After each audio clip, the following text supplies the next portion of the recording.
Hello बच्चों, तो आज हम लोग जानेंगे बिहार बोर्ड के कॉमर्स का सिलेबस। देखिए, बिहार बोर्ड के अगर हम लोग कॉमर्स के सिलेबस के बारे में बात करते हैं तो ये जो सिलेबस है ये पहले से भी और आसान बना दिया गया है और इसमें जो है बहुत सारी चेंजेस पहले से हुई हैं। तो इसका सिलेबस हम लोग आते हैं तो सबसे पहले हम लोग इस सिलेबस में देखते हैं तो ये आपका जो है अकाउंटेंसी। देखिए यहाँ बिहार बोर्ड कॉमर्स सिलेबस, ठीक है। तो इस सिलेबस में हम लोग देखते हैं तो सबसे पहले जो है अकाउंटेंसी, उसके बाद आपका आएगा बीएसटी, इकोनॉमिक्स, इंटरप्रेन्योरशिप, हिंदी और इंग्लिश। ये जो सब्जेक्ट है ये सब्जेक्ट ही आपको बिहार बोर्ड के कॉमर्स में पढ़ना है। खासकर अगर 11th में आप एडमिशन जब कराइएगा तो आपको यही सब्जेक्ट मिलेगा। इसमें आप चूज कर सकते हैं, जैसे हिंदी और इंग्लिश जो है इसमें आप कोई दूसरी भाषा भी ले सकते हैं। जैसे एक हिंदी जो है ये कंपलसरी हो गई तो इसमें आप लैंग्वेज में इंग्लिश की जगह में दूसरा कोई भी विषय आप ले सकते हैं, लेकिन वो भाषा ही होनी चाहिए, यानी लैंग्वेज ही होनी चाहिए। तो यहाँ पर हम लोग सबसे पहले यहाँ देखते हैं अकाउंटेंसी। देखिए अकाउंटेंसी को हम लोग शॉर्ट में यहाँ पर ACY, ठीक है, ACY लिखते हैं और बीएसटी को लिखते हैं हम लोग, यानी बिजनेस स्टडी को BST लिखते हैं, ठीक है। और उसके बाद इकोनॉमिक्स को हम लोग लिखते हैं ECO। उसी तरीके से अगर हम लोग इंटरप्रेन्योरशिप के बारे में आ जाए तो EPS इसको लिखते हैं हम लोग, EPS, ठीक है। ये शॉर्ट फॉर्म है, ये शॉर्ट फॉर्म भी जानना बहुत ही जरूरी है क्योंकि बहुत सारे अब जो भाषा में या फिर पढ़ाते समय तो बहुत सारे जो शॉर्ट ही वर्ड का जो है यूज हो रहा है। तो ये आपका जो है सब्जेक्ट है। अब इसमें देखिए अकाउंटेंसी जो है आपका थ्योरी पेपर में यहाँ पर 100 मार्क्स का होगा और इसमें प्रैक्टिकल नहीं होगी। उसके बाद हम लोग बीएसटी में आते हैं, ये भी 100 मार्क्स के होगा और इसमें भी प्रैक्टिकल नहीं होगी। इकोनॉमिक्स जो है ये भी 100 मार्क्स का होगा और इसमें भी प्रैक्टिकल नहीं होगी। आते हैं इंटरप्रेन्योरशिप, इंटरप्रेन्योरशिप जो है वो 70 नंबर का होगा, यानी 70 मार्क्स का होगा और इसमें भी प्रैक्टिकल जो है इसमें प्रैक्टिकल होगी और प्रैक्टिकल जो होगी वो 30 मार्क्स की होगी, ठीक है, 30 नंबर की प्रैक्टिकल होगी। हिंदी जो है वो 100 मार्क्स का और इंग्लिश जो है वो 100 मार्क्स का।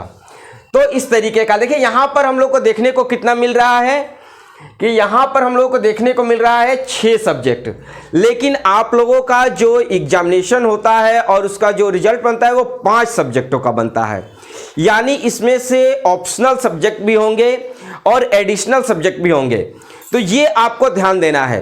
देखिए अगर हम लोग CBSE में जाते हैं तो CBSE का सिलेबस अगर कॉमर्स का देखते हैं तो उसमें हम लोगों को मिलता क्या है, अकाउंटेंसी मिल जाता है, BST मिल जाता है, ठीक है, और वहां पर जो है इकोनॉमिक्स मिलता है, ठीक, और इंटरप्रेन्योरशिप वहां नहीं मिलता है और वहां पर हिंदी और इंग्लिश मिलता है। ये आपका CBSE में मिलेगा। लेकिन यहाँ पर जो है आपका इंटरप्रेन्योरशिप में हम लोग को प्रैक्टिकल देखने को मिलता है। CBSE में अगर हम लोग जाएंगे तो CBSE में हम लोगों को यहाँ पर जो है प्रैक्टिकल अकाउंटेंसी में यहाँ देखने को हम लोगों को मिल जाएगा। लेकिन हम लोग बात कर रहे हैं बिहार बोर्ड का, तो बिहार बोर्ड में आपको यहाँ पर जो है ऑप्शनल एक बना दिया है कि यहाँ पर आपको जो है चूज करना है इकोनॉमिक्स और इंटरप्रेन्योरशिप में। देखिए यहाँ पर क्या है, तो जब भी यहाँ पर जो है सब्जेक्ट को 3 भागों में बांट दिया गया है। पहला नंबर हो गया कंपलसरी सब्जेक्ट, ठीक है, दूसरा आपका ऑप्शनल और तीसरा हो गया एडिशनल। तो सबसे पहले हम लोग कंपलसरी में आते हैं। तो देखिए हिंदी और इंग्लिश, हिंदी तो मस्ट है, आपका एकदम श्योर रहेगा। इंग्लिश की जगह में आप दूसरा कोई भी भाषा जैसे या फिर आप जो है अभी संस्कृत हो गया या फिर दूसरा कोई भी लैंग्वेज ले सकते हैं, लेकिन अधिकतर बच्चे जो है कॉमर्स वाले हिंदी और इंग्लिश ही लेते हैं। तो ये आपका कंपलसरी सब्जेक्ट में आ गए। उसके बाद ऑप्शनल सब्जेक्ट में आते हैं। ऑप्शनल सब्जेक्ट में आपका अकाउंटेंसी और BST जो है वो रहेगा। यहां पर आपको चूज करने वाले में 2 यहां पर आ जाएंगे, या तो आप इंटरप्रेन्योरशिप चूज करें या फिर आप इकोनॉमिक्स चूज करें। तो आज अभी जो वर्तमान समय में ट्रेडिशनल जो है वो चल रहा है इंटरप्रेन्योरशिप।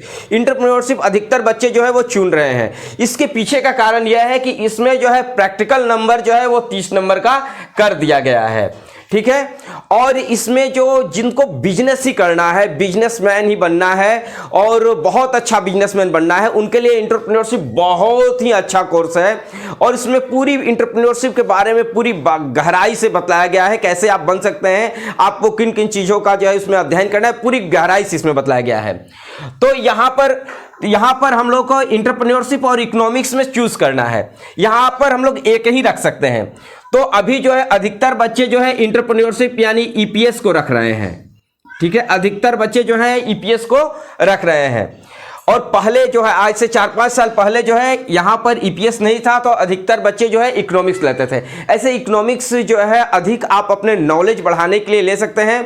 जैसे आपको बिजनेस नहीं करना है, किसी और फील्ड में जाना है, या फिर आपको जो है सर्विस करनी है, या फिर अपने नॉलेज को बढ़ाना है, तो ऐसी स्थिति में आपका इकोनॉमिक्स जो है बहुत अच्छा रोल प्ले करता है। इकोनॉमिक्स अगर लेते हैं तो उसमें होता क्या है कि आपका जो पूरे सिलेबस को इजीली आप जो है कवर भी करते हैं और आपका जो ज्ञान है वो बढ़ता है। क्योंकि सीबीएसई जो है अभी तक एंटरप्रेन्योरशिप लेकर नहीं आया है। सीबीएसई में अभी भी लोग जो है इकोनॉमिक्स ही पढ़ते हैं, ठीक है। तो इकोनॉमिक्स जो नॉलेज के हिसाब से बहुत अच्छा है, ठीक है। लेकिन अगर हम लोग नंबर के बारे में बात करें, अगर मार्क्स बढ़ाने के बारे में बात करें, या फिर आपको बिजनेसमैन बनना है, बिजनेस करना है, तो उस हिसाब से जो है एंटरप्रेन्योरशिप बहुत अच्छा है, ठीक है। एंटरप्रेन्योरशिप में आपको प्रैक्टिकल भी मिल जाता है 30 नंबर का, और इसमें जो है आप बिजनेस से संबंधित सारी चीजों का गहराई से इसमें अध्ययन भी कर सकते हैं। तो ये आपका एंटरप्रेन्योरशिप का कोर्स हो गया। अब यहां पर हम लोग आते हैं एडिशनल में। देखिए एडिशनल में क्या है कि एडिशनल में अगर यहां पर आप इकोनॉमिक्स अगर ले लेते हैं, ठीक है, यहां पर अगर आप इकोनॉमिक्स ले लेते हैं तो एडिशनल में आप एंटरप्रेन्योरशिप ले सकते हैं। यानी उसमें ले सकते हैं, इसमें भी ले सकते हैं। यानी या तो इसमें अगर इकोनॉमिक्स लेते हैं तो यहां एंटरप्रेन्योरशिप हो जाएगा, अगर यहां पर आप एंटरप्रेन्योरशिप लेते हैं तो इसमें इकोनॉमिक्स हो जाएगा, ठीक। इस तरीके से आप ले सकते हैं। इसके अलावा एडिशनल में आप जो है मैथ ले सकते हैं, कंप्यूटर साइंस ले सकते हैं, और बहुत सारे कोर्स जो है एडिशनल में जो है मिल जाते हैं, जैसे म्यूजिक हो गया या फिर एग्रीकल्चर हो गया। तो ये सारे सब्जेक्ट आपको जो है एडिशनल में मिल जाते हैं। लेकिन खासकर ये जो सब्जेक्ट लिखे हैं हमने, मैथ्स और कंप्यूटर साइंस, तो यही बच्चे जो है लेते हैं और अभी वर्तमान में यही जो है ट्रेंड में है। तो ये सब्जेक्ट जो है टोटल आपका कॉमर्स का ये सब्जेक्ट हो गया। अब इसमें जो सब्जेक्ट है अधिकतर जो मार्क्स, किसमें अधिकतर मार्क्स आता है और कौन कौन सा जो है कंपलसरी सब्जेक्ट है जो जिसको हम लोग को बहुत ही अच्छे तरीके से पढ़ना होता है, तो वो हो गया आपका अकाउंटेंसी। देखिए अकाउंटेंसी जो है आपका मार्क्स जो है ये बढ़ाने में बहुत ही सहायक होता है। अगर हम लोग मार्क्स के हिसाब से, एग्जामिनेशन के हिसाब से अगर बात करें तो अकाउंटेंसी से जो है आपका इसमें थ्योरी प्रैक्टिकल पेपर भी मिल जाते हैं, और इसमें जो है आपका बहुत सारे मैथ्स मिलते हैं, तो ये आपको इसमें मिल जाते हैं। और इसके अलावा जो है यहाँ पर इंटरप्रेन्योरशिप में आपका प्रैक्टिकल भी मिल जाता है, और इसमें भी बहुत अच्छा मार्क्स जो है यहाँ पर उठ जाता है। और उसके बाद आता है यहाँ पर जो है बीएसटी, ठीक है, बिजनेस स्टडी। यहाँ तो बीएसटी है, बीएसटी में भी बहुत अच्छा मार्क्स जो है उठ जाता है। इसीलिए अधिकतर बच्चे जो है इसी का जो है चॉइस करते हैं और यही लेते हैं, क्योंकि इसमें अच्छा नंबर भी आता है और उस नंबर का जो है रिजल्ट में बहुत ज़्यादा प्रभाव डालता है। और रही सवाल इकोनॉमिक्स, तो इकोनॉमिक्स थोड़ी सी हार्ड होती है, इसमें जो है गहराई से आपको पढ़ना पड़ता है और तभी जाकर इसमें नंबर जो है अच्छे आते हैं। और आपका हिंदी और इंग्लिश ये हो गया। तो ये सारे सब्जेक्ट जो है रहते हैं। अब देखिए अगर बात करें हमारे चैनल पर, तो हमारे चैनल पर आप लोगों को, मतलब इस चैनल पर आप लोगों को अकाउंटेंसी जो है हिंदी और इंग्लिश दोनों मीडियम में मिल जाएंगे, ठीक है। तो 2 सब्जेक्ट को मैंने रखा है, आपका अकाउंटेंसी और मैथ जो है ये दोनों जो है आपका हिंदी और इंग्लिश दोनों मीडियम में मिल जाएंगे। बाकी सारे जो भी सब्जेक्ट हैं वो आपको हिंदी मीडियम में यहाँ पर पूर्णतः जो है उपलब्ध रहेंगे।